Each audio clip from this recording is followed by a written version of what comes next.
जिंदाबाद जिंदाबाद जिंदाबाद आजाद समाज पार्टी जिंदाबाद जिंदाबाद जिंदाबाद जिंदाबाद जिंदाबाद जिंदाबाद भारतीय संविधान जिंदाबाद जिंदाबाद जिंदाबाद भारतीय संविधान जिंदाबाद जिंदाबाद जिंदाबाद भारतीय संविधान जिंदाबाद जिंदाबाद जिंदाबाद बाबा साहब अमर रहे बाबा साहब अमर रहे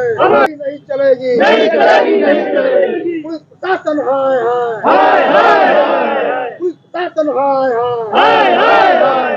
भारतीय संविधान जिंदाबाद जिंदाबाद जिंदाबाद भारतीय संविधान जिंदाबाद जिंदाबाद जिंदाबाद जिंदाबाद जिंदाबाद जिंदाबाद बीमार में जिंदाबाद जिंदाबाद जिंदाबाद आजाद पार्टी जिंदाबाद जिंदाबाद जिंदाबाद। पंत पार्क गोरखपुर में इस समय आप देख सकते हैं कि हमारे साथ भीम आर्मी के ये सारे कर्मचारी पदाधिकारी हैं। संभल इशू जो उत्तर प्रदेश में हुआ है उसको लेकर के आज ये लोग ज्ञापन सौंपेंगे भरी पूरी भीड़ के साथ। तो आइए संभल इशू पे जानते हैं, देखते हैं, समझते हैं क्या कहेंगे, क्या बताएंगे। देखिए, जो संभल में जो घटनाएं घटी हैं उसको लेके अगर देखा जाए तो असंवैधानिक रूप में जिस तरह से शासन प्रशासन का रवैया रहा है, एक खास वर्ग को जिस तरह से टारगेट किया जा रहा है, जिससे हमारे देश की जो कहा जाता शांति व्यवस्था भंग हो रही है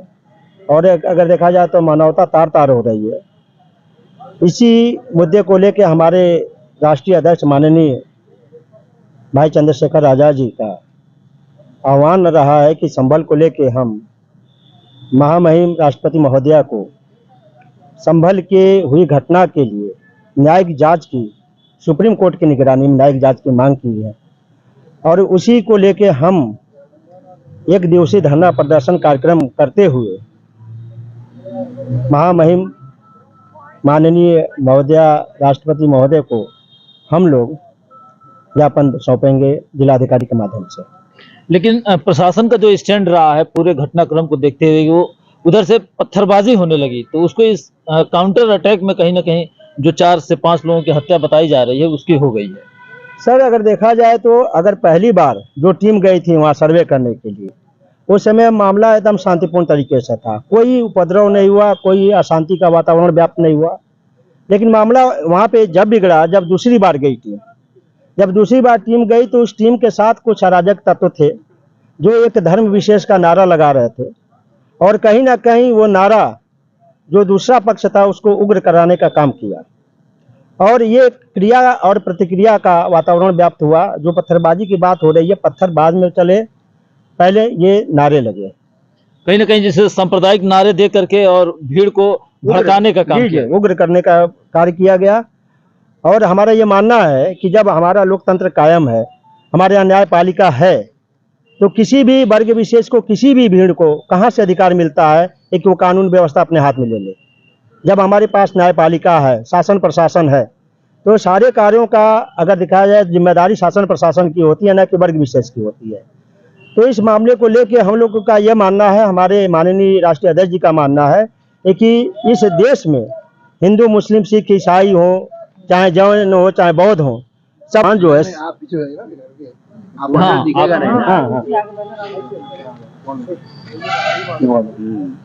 जो भारतीय संविधान है समान अधिकार देता है, सारे धर्मों की सुरक्षा का वो जिम्मेदारी लेता है